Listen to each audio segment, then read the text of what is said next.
महाराष्ट्र के कन्नड़ तालुका के पिशोर और आसपास के इलाकों में लगातार हो रही अतिवृष्टि ने किसानों की जिंदगियां तहस नहस कर दी है। मक्का और कपास जैसी फसलें जलमग्न होकर सड़ गई, खेत दलदल बन गए, पैदावार दम तोड़ गई और इसी तबाही के बीच एक किसान ने अपनी जान दे दी। पिशोर के पास स्थित शफेपुर गांव के 44 वर्षीय किसान कृष्णा रावजी दवंगे ने शुक्रवार की सुबह अपने ही खेत में फांसी लगाकर आत्महत्या कर ली। कृष्णा ने अपने पैतृक 2.5 एकड़ खेत में उधार लेकर मक्का की फसल बोई थी। फसल अच्छी थी पर लगातार होने वाली अतिवृष्टि ने सब कुछ तबाह कर दिया। मक्का सड़ गया, खेत दलदल बन गए और आर्थिक नुकसान भारी हो गया। परिवार के अनुसार कृष्णा पिछले कुछ दिनों से बेहद परेशान थे। वो बार बार कहते थे, उधार लिए पैसे अब कैसे चुकाऊं। शुक्रवार सुबह लगभग 11:30 बजे वो खेत पर गए। खेत का निरीक्षण कर उन्होंने चारों ओर बर्बादी देखी, कीचड़ से भरे खेत, गल चुकी फसलें और शायद उसी झटके में उन्होंने जीवन खत्म करने का निर्णय ले लिया। उन्होंने अपने खेत में ही पेड़ की सहायता से फांसी लगाई। आसपास के किसानों ने उन्हें पेड़ से लटकता देखा और तुरंत परिजनों तथा पुलिस को सूचना दी। पिशोर पुलिस मौके पर पहुंची और अधिकारियों ने घटनास्थल का पंचनामा किया। शव को ग्रामीण अस्पताल भेजा गया, जहां पोस्टमार्टम के बाद शव परिजनों को सौंप दिया गया। गांव के पूर्व सरपंच पुंडलिक ढाके और समाजसेवी राजू डगड़ू मोकासे ने सरकार पर तीखा प्रहार किया है। उनका कहना है, सरकार ने दिवाली से पहले किसानों के खातों में मुआवजा देने का वादा किया था, पर आज तक किसी को मदद नहीं मिली। अगर समय पर राहत दी गई होती तो शायद ये किसान आज जिंदा होता।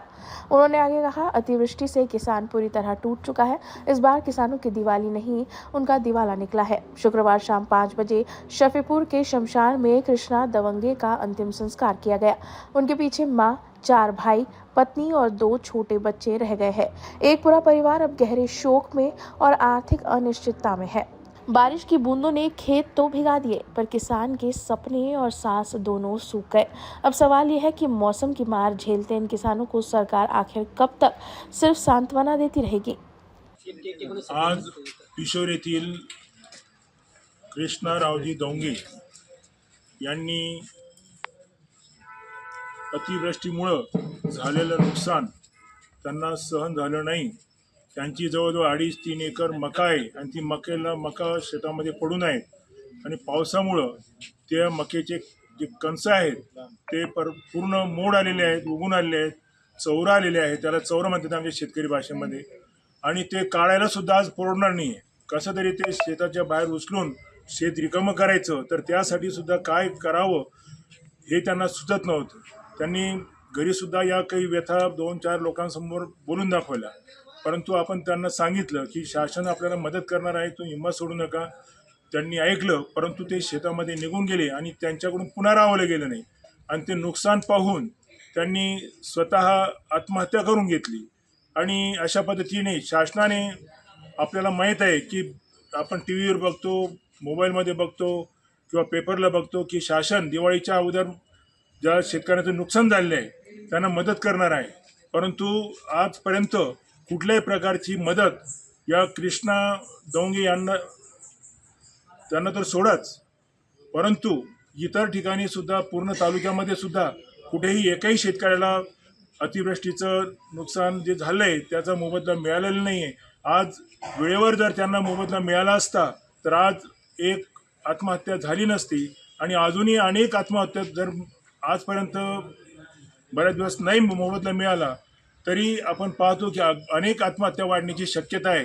ही फक्त सुरुवात झालेली आहे, तरी शासनाने याकडे लक्ष द्यावे आणि लवकरात लवकर संबंधित शेतकऱ्यांना ज्यांचं नुकसान झालेले आहे, त्यांचे पंचनामे झालेले आहेत, अशांना ताबडतोड मदत करावी, जेणेकरून आत्महत्या होणार नाही, या शेतकऱ्यांची मुलं बाळं पत्नी ह्या उन्हात पडणार नाही आणि त्यांना थोडासा दिलासा मिळेल असं आम्हाला सर्वांना वाटतंय।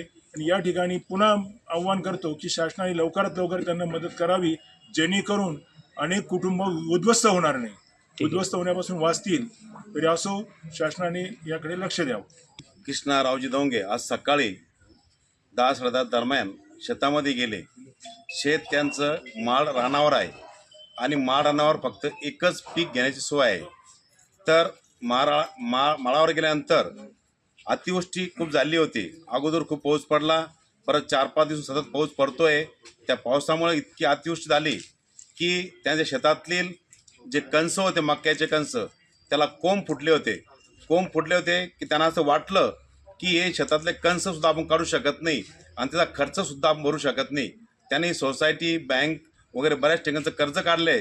ते कर्ज भरण्याची सुद्धा त्यांना हिंमत होत नव्हती आणि त्यांना या त्रासातून मुक्त व्हावं असं वाटलं आणि त्यांनी स्वतः कोणाला न सांगता शेताच्या बांधावरच दोर टाकून आपलं जीवन संपवलं.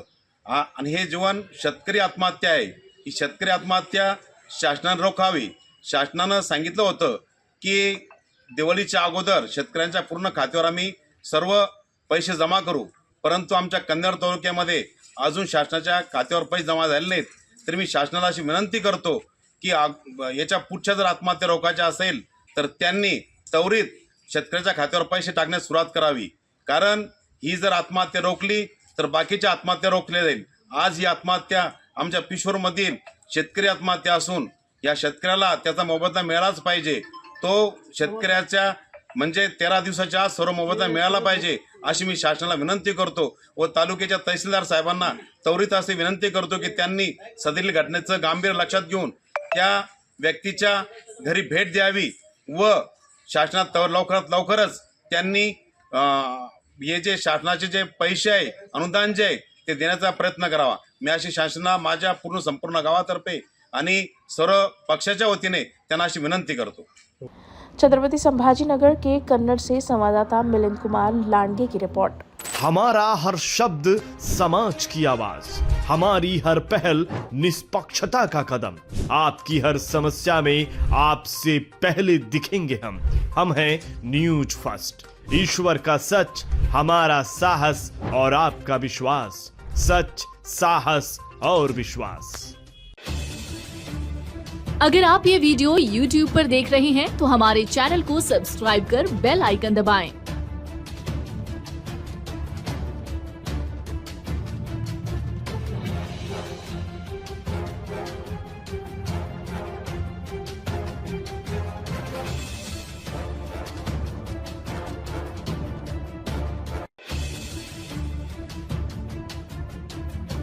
और Facebook पर देख रहे हैं तो हमारे पेज को लाइक करें।